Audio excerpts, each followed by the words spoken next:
Shalom Bapak Ibu dan Saudara yang dikasihi oleh Tuhan kita Yesus Kristus. Kami ucapkan selamat pagi dan jumpa kembali di dalam renungan firman dan doa pagi Berita Injil yang setia hadir menyapa pagi saudara melalui kebenaran firman Tuhan dan doa. Bagaimana kabar saudara di kesempatan pagi hari ini? Kami selalu berharap kasih dan sukacita oleh pertolongan Roh Kudus selalu melimpah di dalam hati dan kehidupan saudara. Dan di kesempatan pagi hari ini, renungan firman Tuhan akan mengangkat judul Menjadi Bendahara yang Baik. Nas firman Tuhan terambil dari Amsal pasal 3 ayat 27 sampai dengan ayat yang ke-28. Demikian firman Tuhan, janganlah menahan kebaikan daripada orang-orang yang berhak menerimanya, padahal engkau mampu melakukannya. Janganlah engkau berkata kepada sesamamu, pergilah dan kembalilah, besok akan kuberi, sedangkan yang diminta ada padamu. Amin. Bapak Ibu Saudara yang dikasihi oleh Tuhan kita Yesus Kristus ya, saya percaya bahwa setiap kita di kesempatan kali ini akan diajar oleh Tuhan melalui kebenaran firman-Nya untuk menjadi bendahara yang baik dan jujur dari Tuhan kita Yesus Kristus. Sehingga setiap bendahara yang baik dan jujur akan selalu dipercaya oleh Tuhan untuk mengemban tugas dan juga berkat-berkat-Nya. Nah saudara, dalam hal ini kita harus mengerti prinsip utama tentang berkat Tuhan, yaitu bahwa dalam setiap berkat yang Tuhan percayakan kepada kita, tidak hanya ada jawaban doa, tidak hanya ada jawaban atas kehidupan kita, tetapi di dalamnya juga ada hak orang lain, saudaraku. Sehingga kalau kita menahan hak itu, maka kita bukan saja bersalah kepada orang itu, tetapi kita juga bersalah kepada Tuhan, Sang Pemilik yang sebenarnya, yang sudah mempercayakan berkat itu kepada kita. Sesungguhnya kita ini hanyalah orang kepercayaan yang Tuhan titipkan berkat-Nya. Dan kalau kita tidak setia, tidak bertanggung jawab, akibatnya Tuhan akan menarik kepercayaannya itu. Sehingga kita tidak lagi diberikan berkat seperti biasanya. Nah, oleh sebab itu, apa yang harus kita pelajari sebagai seorang bendahara yang baik, saudara? Yang pertama, ialah kapan kita harus memberi. Mari kita belajar untuk tidak mendahului Tuhan, tapi juga jangan berlambat-lambat ketika Tuhan minta untuk kita berbagi atau memberi ya. Kalau Tuhan sudah menekankan dalam hati kita untuk berbuat sesuatu dan itu terngiang-ngiang di dalam hati dan pikiran kita, jangan ditunda-tunda. Segera lakukan, sebab waktunya Tuhan adalah waktu yang terbaik, saudaraku. Sebagaimana kita juga, kalau kita berdoa kepada Tuhan, bagaimana rasanya saat kita begitu memohon pertolongan Tuhan dan Tuhan menunda-nunda memberikan pertolongan. Tapi syukur Tuhan Allah kita tidak pernah seperti itu ya. Pertolongan Tuhan itu tidak pernah terlambat. Jadi kenapa kita tidak boleh menunda-nunda? Karena pemberian kita itu sangat dibutuhkan, sangat berguna dan menghasilkan ucapan syukur kepada Tuhan tentunya. Itu tadi yang pertama ya, kapan kita harus memberi. Yang kedua, kepada siapa kita harus memberi.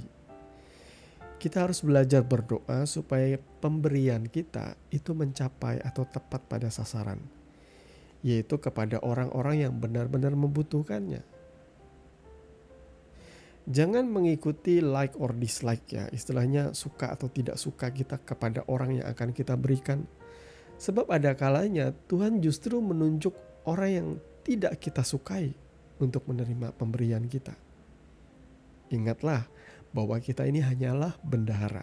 Kalau Tuhan memang suruh kita untuk memberi kepada siapapun, maka kita harus belajar mentaatinya. Kita adalah bendahara, bukan pemilik. Kalau kita taat, pasti pemberian itu akan mendatangkan kebaikan kepada semua orang. Jadi saudaraku yang dikasihi Yesus, jangan pernah lagi menunda-nunda ketika Tuhan sudah menyuruh untuk kita melakukan apa yang menjadi hal yang Ia percayakan dalam kehidupan kita. Jadi Bapak Ibu Saudara yang dikasihi oleh Tuhan kita Yesus Kristus, belajarlah untuk menjadi bendahara yang baik dari Tuhan Allah kita, sehingga apapun yang Tuhan percayakan di dalam kehidupan kita, dan apa yang Tuhan percayakan melalui pekerjaan kita, ingatlah bahwa di dalam kesemuanya itu ada tanggung jawab, ada hak orang di dalamnya. Jangan kita terlalu cepat untuk menghabiskan semuanya itu untuk berfoya-foya. Karena Tuhan memang mengajarkan kita untuk berbagi ya. Memang channel ini mengajarkan saudara bahwa perpuluhan itu sudah tidak ada lagi di dalam kehidupan orang-orang percaya ya. Karena bait suci sudah tidak ada lagi, sehingga persembahan dan peribadatan yang berpusat kepada bait suci itu sudah tidak ada lagi sampai hari ini. Tetapi itu tidak lantas kita tidak lagi memberi baik kepada gereja untuk pekerjaan Tuhan. Karena kita tahu sendiri saudara ya, bahwa pekerjaan Tuhan itu membutuhkan dana ya. Bahkan pelayan-pelayan Tuhan di dalamnya juga membutuhkan penghidupan yang layak supaya mereka boleh memberitakan Injil dengan baik. Jadi walaupun tidak ada lagi istilah persepuluhan ya hari ini, karena hukum Taurat sudah digenapi oleh Tuhan, bait suci juga sudah diruntuhkan, sehingga kita tidak perlu lagi membawa persepuluhan ke bait suci. Cuma Yesus mengajarkan kepada kita bahwa kita harus memberi dengan sukacita. Ketika kita memberi, pastikan kita memberinya tanpa kita mengharap kembali, atau tanpa kita mengharapkan itu dilipat kali ganda, atau apa istilah orang menabur akan menuai banyak. Berikanlah dengan sukacita, berikanlah dengan kerelaan hati, berikanlah karena engkau memandang bahwa Tuhan menghendaki engkau untuk berbagi. Supaya hati kita tidak serakah, hati kita tidak melekat kepada uang, hati kita tidak tamak. Dan dengan berbagi juga, di dalam berkat yang Tuhan berikan kepada kita, kita bertanggung jawab menjadi seorang bendahara yang baik. Mari Bapak Ibu Saudara yang dikasihi oleh Tuhan kita Yesus Kristus, kita menjadi pelaku-pelaku firman yang setia, dan Tuhan senantiasa memberkati kehidupan rumah tangga dan pekerjaan saudara. Tuhan memberkati firman-Nya, mari kita berdoa.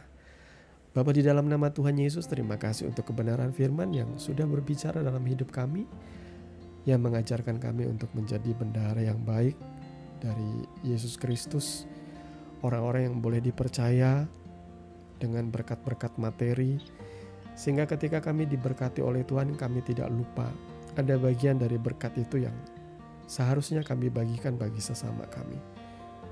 Kami bagikan bagi pelayanan, bagi pekerjaan Tuhan, juga bagi saudara-saudara kami yang berkekurangan, mereka yang membutuhkan uluran tangan kami Tuhan. Ajar kami supaya boleh menjadi bendahara Tuhan yang bertanggung jawab, yang setia. Ketika dipercayakan, kami tidak berlambat-lambat untuk memberikan pertolongan. Sama seperti Tuhan juga tidak pernah terlambat menolong dalam kehidupan kami. Terima kasih Bapa. Tuhan tolong kami, ajar kami, agar jangan hati yang serakah, hati yang tamak yang menguasai pikiran kami, tetapi biarlah kami menjadi pribadi-pribadi yang murah hati Tuhan, yang suka untuk berbagi dengan penuh kerelaan hati. Terima kasih Bapa. Sepanjang hari ini kami menyerahkan hidup kami ke dalam tangan-Mu yang penuh kuasa. Kami percaya Tuhan menuntun, menolong kami, melindungi kami, menyertai kami. Dalam dan demi nama Tuhan Yesus kami berdoa. Amin. Saudaraku yang dikasihi Tuhan, saudara baru saja mendengarkan kebenaran firman Tuhan yang kiranya menjadi berkat dan kekuatan di dalam segala aktivitas saudara sepanjang hari ini. Sampai bertemu kembali di dalam renungan dan doa pagi Pelita Injil yang berikutnya. Kasih karunia menyertai saudara sekalian. Shalom.